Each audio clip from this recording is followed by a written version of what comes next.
오늘은 요한복음 16장 25절에서 끝절 33절까지 말씀을 함께 묵상하도록 하겠습니다. 요한복음 16장 25절에서 33절까지의 말씀입니다. 한 절씩 교독하겠습니다.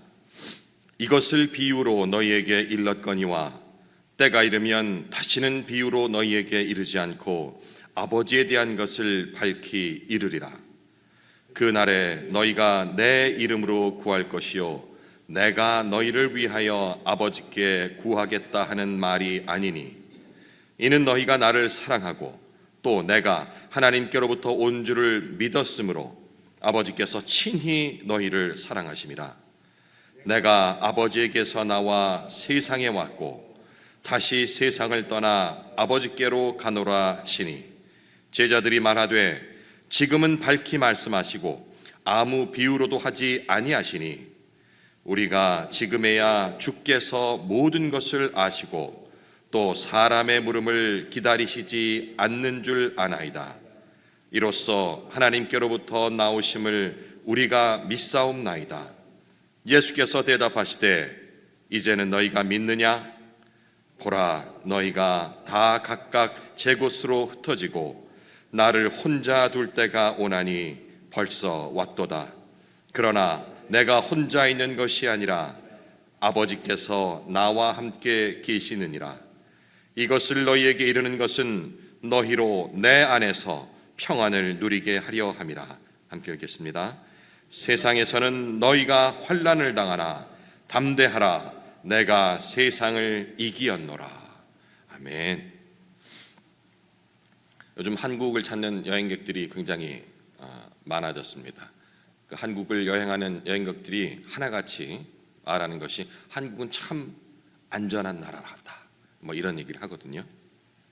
카페에 지갑을 놓고 화장실 갔다 오건 다른 볼일을 보고 오더라도 그 지갑이 그 자리에 그대로 있고, 택배 물건을 집 앞에다 그냥 놔두고 가는데 하루 종일 그대로 둬도 분실되지 않고, 이런 모습을 외국 사람들이 보고는 참 신기한 나라네, 정말 안전한 나라 같아라는 얘기들을 하죠.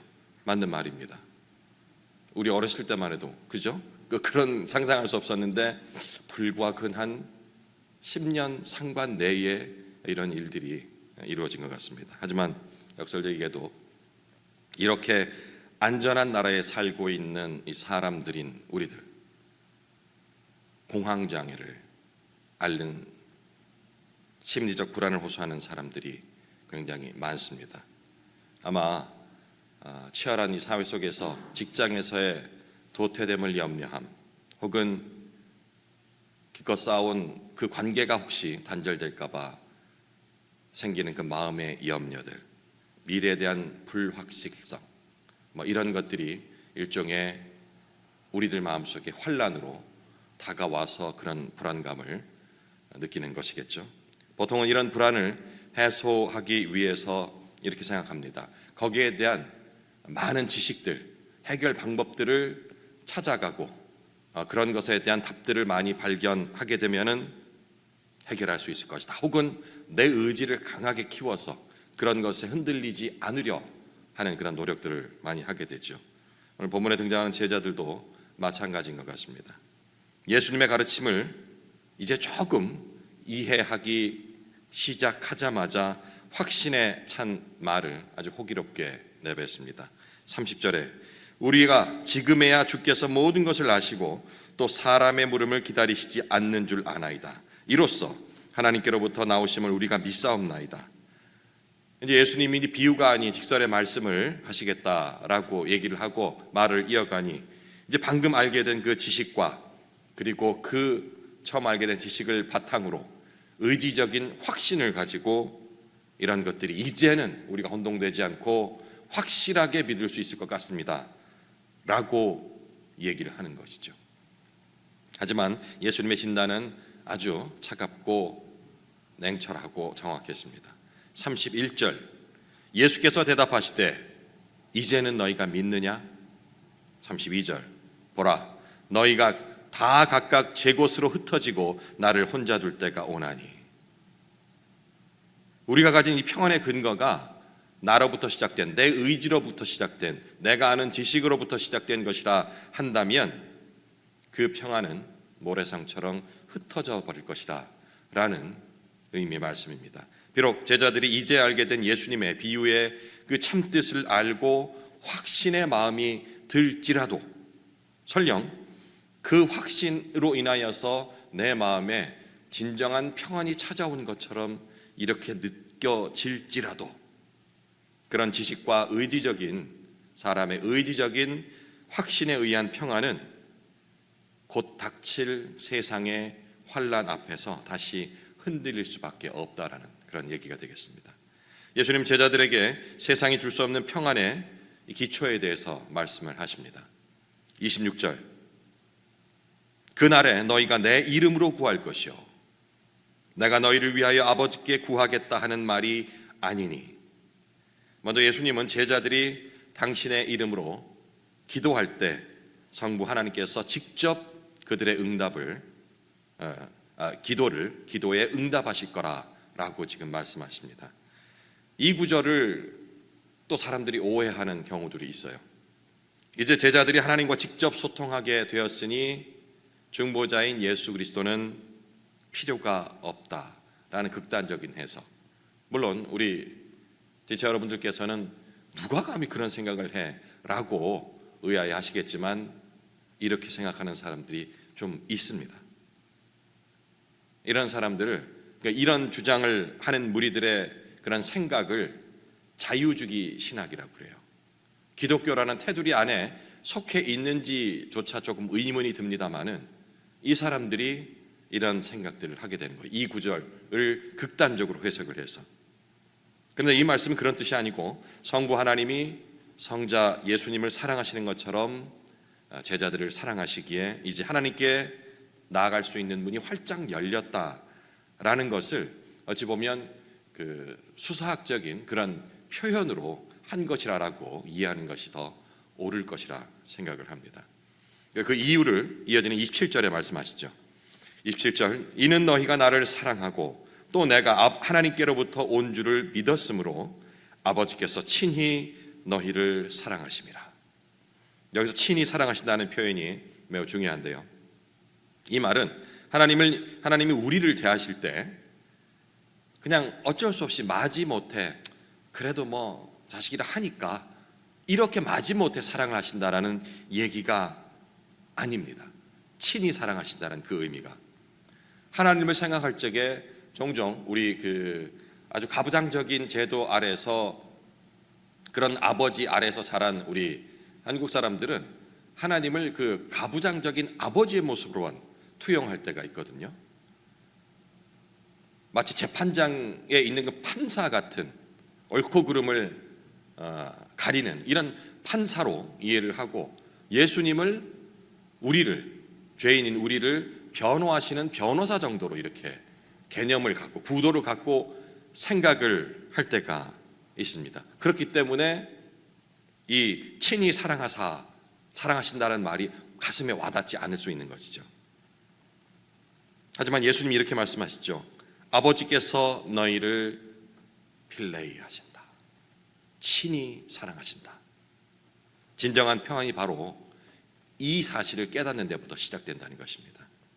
우주의 창조주이신 하나님께서 나를 단순히 그냥 관리의 대상, 내 백성들 중 하나, 이렇게 보시는 것이 아니라 당신의 아들을 사랑하시듯이 친밀하게 친히 사랑하신다라는 것을 깨닫는 일이 기초가 되어야 된다는 얘기입니다. 제자들의 기도가 상달되는 이유는 그들의 성품이 훌륭해서가 아닙니다. 그리스도 안에 있는 우리들을 하나님께서 친히 사랑하시기로 결정하셨기 때문이라는 사실, 이 무조건적인 수용이 불안에 떠는 우리의 영혼들, 불안해하는 그 제자들의 영혼을 고정시킬 수 있는, 흔들리지 않게 만드는 배의 첫 번째 닻이 됩니다. 두 번째로, 주님은 제자들의 실패를 미리 말씀하십니다. 제자들은 자신들의 믿음이 대단한 줄로 알았지만 예수님은 그들이 십자가 앞에서 사방으로 흩어질 것을 예고하시죠. 보라, 너희가 다 각각 제 곳으로 흩어지고 나를 혼자 둘 때가 오나니 벌써 왔도다. 32절 전반부입니다. 이 말씀을 하신 것은 제자들에게 절망을 주고자, 팩트를 얘기를 해서 진실을 알게 해서 절망을 주고자 함이 아닙니다. 그들의 평안이, 지금 느끼고 있는 이 평안이 자신들의 성실함에 기초를 두고 있는 것이 아니라는 것을 설명하기 위해서 이 말씀을 꺼내신 겁니다. 우리의 종교적 열심들, 신앙, 한국을 대단히 종교심이 높은 민족이라고 외부의 사람들이 평가를 합니다. 그랬기 때문에 100년 만에 이 한국에서 기독교가 이렇게 부흥할 수 있었다라는 평가를 내리는 사람도 있습니다. 그렇게 친다면 일본은 어떻습니까? 일본은 우리보다 종교심이 더 대단한데요. 그런데 왜 일본에서는 기독교가, 하나님의 말씀이 뿌리를 내리지 한국만큼 내리지 못했습니까? 그러니까 그런 판단은, 진단은 저는 잘못됐다고 생각을 합니다. 종교적 열심이라는 것, 그것만으로 판단할 수 없다는 것이죠. 이 열심은 뜨거울 때가 있지만 금세 식어버립니다. 100년이 뭡니까? 며칠이 지나면 식어버리는 것이 바로 종교적인 열심이죠. 나를 혼자 둘 때가 오나니라는 이 주님의 말씀처럼 결정적인 순간에 우리는 주님을 홀로 두고서 우리의 안일함 그 속으로 도망칠 때가 얼마나 많은지요. 만약 우리의 평안이 우리의 변함없는 그런 충성심에서 비록된 것이다 라고 한다면 우리는 아마 평생 평안하게 살 수가 없을 겁니다. 나의 충성심에 기인한 것이 바로 그 평안이란다면. 하지만 주님은 이어지는 33절에 놀라운 말씀하시죠. 이것을 너희에게 이르는 것은, 이러한 말을 하는 것은 내가 너희로 내 안에서 평안을 누리게 함이라. 제자들의 배신과 흩어짐을 지금 예고하시면서 바로 뒤이어서 평안을 말씀하십니다. 이게 가능한 일입니까? 그렇죠? 그 이유는 바로 이런 것입니다. 주님의 사랑이 우리의 배신, 우리의 실패보다 훨씬 더 크기 때문에 가능하다는 얘기입니다. 주님은 우리가 흩어질 것을 아시면서도, 우리의 배신을 아시면서도, 배신할 것을 아시면서도 십자가를 지십니다. 주님은 나의 그 가장 연약한 모습, 부끄럽지만 비겁한 이 순간까지도 이미 다 알고 계십니다. 그럼에도 불구하고 그분이 우리를 포기하지 않으셨기에 우리는 내 안에서가 아니라 그리스도 안에서, 어제 수요일에 오셨던 분들은 바울이 에베소서 1장에 그리스도 안에서라는 그 문장을 그 짧은 1장 안에서 10번이나 사용했다라는 사실을 어제 살펴보았지 않습니까? 지금 예수님께서 그들에게 말씀하시는 것이 바로 내 안에, 그리스도 안에, 예수 안에서라는 이 조건을 말씀하고 계십니다. 진정한 평안의 조건이 바로 그리스도 안에서만 가능하다는 그 얘기가 되겠습니다. 마지막으로 주님은 이 평안의 궁극적인 근거를 제시하십니다. 33절 후반절입니다. 세상에서는 너희가 환난을 당하나 담대하라, 내가 세상을 이기었노라. 세상의 기본 구조를 안다면 세상이 우리를 가만히 놔두지 않는다는 것을 필연적으로 우리는 알 수 있게 됩니다. 그러니 어정쩡한 타협하고자 하는 마음을 일찌감치 버릴 수가 있는 것이죠. 안 그러면 신앙생활도 열심히 하면서 세상에서도 평안을 누리고 세상이 주는 복을 마음껏 누려가면서 아주 밸런스를 잘 맞춰가면서 살고 싶어 하는 그러한 헛된 기대들을 버릴 수가 있는 것입니다. 주님은 이러한 세상이 그리스도인들을 공격하는 것에 대하여서 이렇게 말씀하십니다. 세상에서 너희가 고난을 받지 않게 해줄게 라는 말씀이 아닌, 너희가 나를 믿으니까 이 험난한 세상 속에서 그런 환난으로부터 자유함을, 그리고 평안함을 누리게 해줄게, 받지 않게 해줄게 라고 하지 않으시고 오히려 환난을 당할 것이다라고 지금 말씀하십니다. 하지만 그 뒤에 나오는 선언이 더 핵심 선언입니다. 내가 세상을 이기었노라. 내가 세상을 이길 것이야가 아닌 내가 세상을 이미 이겼노라. 완료형 문장이죠.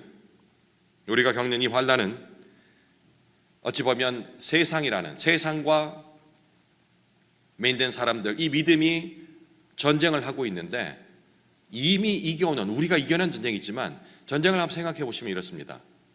마지막에 지고 있는 패잔병들도 기왕 진 거 깨끗하게 항복을 하는 것이 아니고 마지막 그 지역적인 전투에서 마구 그들의 갖고 있는 무기들과 뭐 폭탄 이런 것들을 터뜨리면서 그 지역만 보게 되면 마치 그들이 이기고 있는 것처럼 보이는 이런 상황, 패잔병들의 발악이라고 이해를 할 수가 있는 것입니다. 이것을 이해하게 되면은 우리가 그 국지적인 세상 속에서 전투에 내가 그 가운데 있더라도 혹은 그 환경을 바라보게 될지라도 담대할 수 있는 것입니다. 지금 주님께서 하시는 말씀은 내가 세상을 이겼노라라는 것은 내가 대장이 되고 우리가 군사들인데 이 전쟁이 이미 이긴 전쟁이라는 것을 말씀을 해 주시면서 뒤에 있는 군사들에게 안심을, 평안을 가지라라는 말씀을 하는 겁니다. 이것이 바로 이긴 대장 뒤에 있는 군사들의 확신이 되겠죠. 다른 말로 평안이 되는 것입니다. 평안은 환경의 산물이 아니라 바로 관계의 산물이라 라는 문장으로 귀결이 될 수 있을 것입니다. 제자들은 나중에 성령을 받은 이후에 오늘 주님이 하신 말씀의 의미를 온몸으로 깨닫게 됩니다. 그들이 채찍에 맞고 감옥에 갇히면서도 찬송할 수 있었던 이유, 바울이 그 옥중에 있으면서도 서신서 중에 꽃이라는 에베소서를 기록할 수 있었던, 그 평안 속에서 기록할 수 있었던, 그리고 찬송할 수 있었던 이유는 그들이 강해서가 아니고 승리하신 주님이 그들 안에 계셨기 때문입니다. 우리의 시선을 우리의 눈앞에 펼쳐진 그런 환난의 상황 속에서 주님의 승리를 바라보는 시선으로 옮겨갈 필요가 있습니다. 실패에 집중하면 안 됩니다. 실패할 수 있습니다. 주님께서 말씀하셨잖아요. 너희가 환난을 당할 것이다. 당하지 않게 해줄 게가 아닌 너희가 고난을 받을 것이다. 실패할 것이다. 하지만 그 실패에 집중하지 말고 실패까지 모두 덮어버리는 하나님의 친히 사랑하심, 그 사랑에 머물러야 한다라는 말씀이죠. 세상은 우리를 흔들 수는 있겠지만 이미 세상을 이기신 주님으로부터 우리를 끊어낼 수 없다라는 말씀을 성경은 계속해서 반복합니다. 그 확정된 승리를 인식할 때, 바라볼 때 우리 마음속에 앞서 드린 그 찬송의 고백처럼 평화가 울러나올 수 있는 것입니다. 개인적으로 묵상 이어가시겠습니다.